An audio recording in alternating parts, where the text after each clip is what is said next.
Welcome to Community Taking Action, ABCD's program highlighting people and organizations doing great things in and around the Boston community. Today we are joined by Lorena Lama from the Jamaica Plain Neighborhood Area Planning Council. Did I get that right? Yes. Okay. And so welcome to the program. And I know Thank you you. go by JP APAC, and it's a good thing because I It's might a mess it long up. name. And so the Jamaica Plain APAC, which is in Jamaica Plain, obviously has been doing work for some time. And just get us up to speed. How long has it been and where are you guys located at? Okay. So ABCD has had a presence in Jamaica Plain for over 40 years. Wow. We've been at our current location for a year, and that's near Jackson Square in the Bromley Heath development. We're located 30 Bickford Street. 30 Bickford Street. There's a lot of development going on in Jackson Square. There is. It's an up and coming area. You know, there's a lot of great places that you can go, and a lot of different organizations that are able to provide services. But you're not located in the newer high rise there. You're in the development. We're in the Public development. housing, okay. Easy access for anyone in that community. As a neighborhood client services coordinator, your role is what? What do you do? I imagine seeing clients is a large part of that. Yes, so I see a lot of clients, but I also coordinate our programs, including immigration services. We have a food pantry, so I make sure that, families are getting healthy bags, that all the food orders are in place. We coordinate housing workshops, job readiness workshops, civics courses, basically anything that needs to be done within the site, any of our programs, I am there to support them. The services that you mentioned, are those the things that make JP unique, or are those pretty basic standard programs? Some of those programs are standard throughout ABCD, but Jamaica Plain is very unique because we have JP APAC and we also have the Boston Hispanic Center.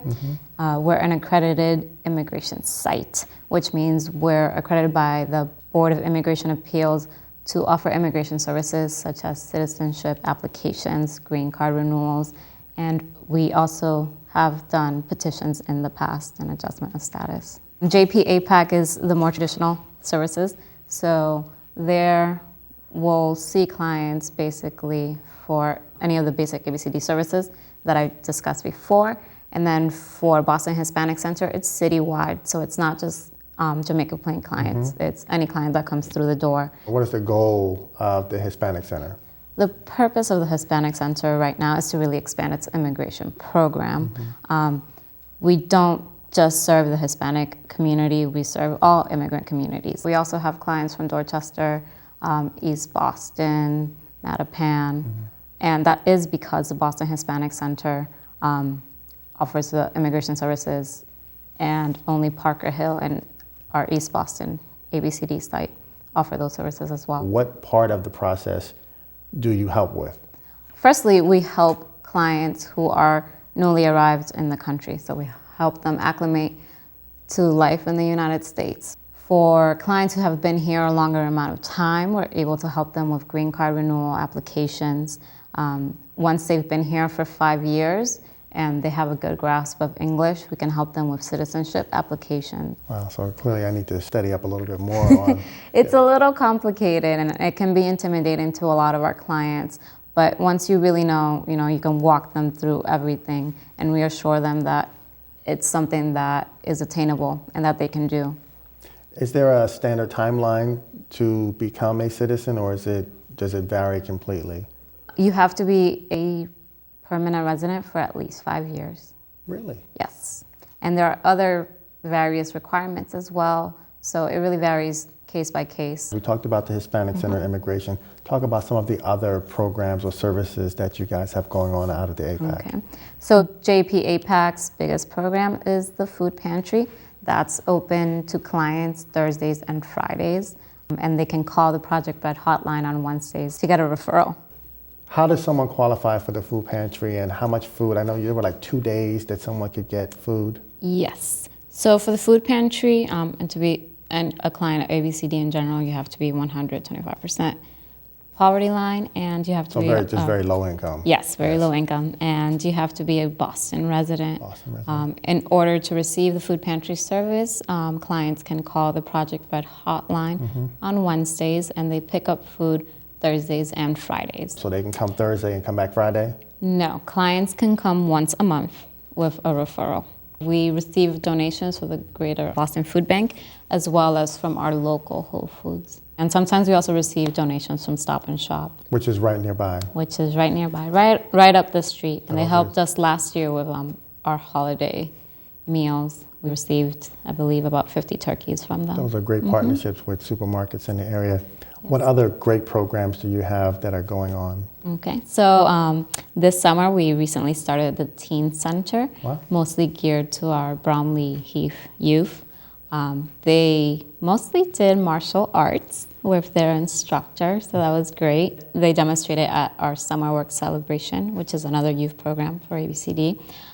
They also focused on healthy cooking, so they actually cooked meals at our site multiple times a week, and we were lucky enough to be able to try them. Feeding you? Wow. They were feeding us. It was really important for them to be able to learn self-sufficiency at an early age. We also did Dress for Success and college prep with our teens. And so you said that you were doing the Teen Center. I guess it's been a while since you had Teen Center, but you had a celebration. What was the celebration like? We wanted to sort of celebrate all the hard work that our teens were doing. So they did a presentation of what they learned. They were breaking boards and they received yellow belts. Yellow belts. And they still come by, they say hi to us, they ask us when our next activities will be. So definitely keep an eye out for that. What obstacles do you run into that you have to just overcome on a regular basis? Sometimes clients will come in and we don't offer that exact service that they need. So it's about being able to refer them to other places or, building programs that cater to their needs. What would be a good success that you have worked with in a while? Well, I teach the civics courses for immigration services, and I have clients who, came in, didn't really speak all that much English, but through civics and their extreme efforts, they put a lot of hard work into it. They learned English. They went and passed their naturalization interview and are now citizens. And it's very rewarding to see the happiness and the joy and everything that they feel when they come and say, hey, I did it. It's great. And they go and they've taken the oath and they get the certificates. They've taken the oath, they have their certificates, they're American citizens, and it's a great thing. Is there anything that you want to tell the audience before our time runs out about the great work that you guys are doing over in Jamaica Plain? Anything that we've left out that we want to cover? Just in general, remember that we're there for anything that you need.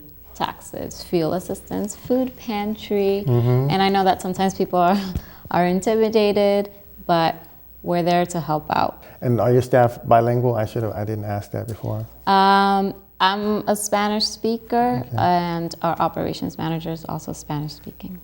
And if they speak another language, you have someone in the network that you can connect them to? Yes, we always have people to refer.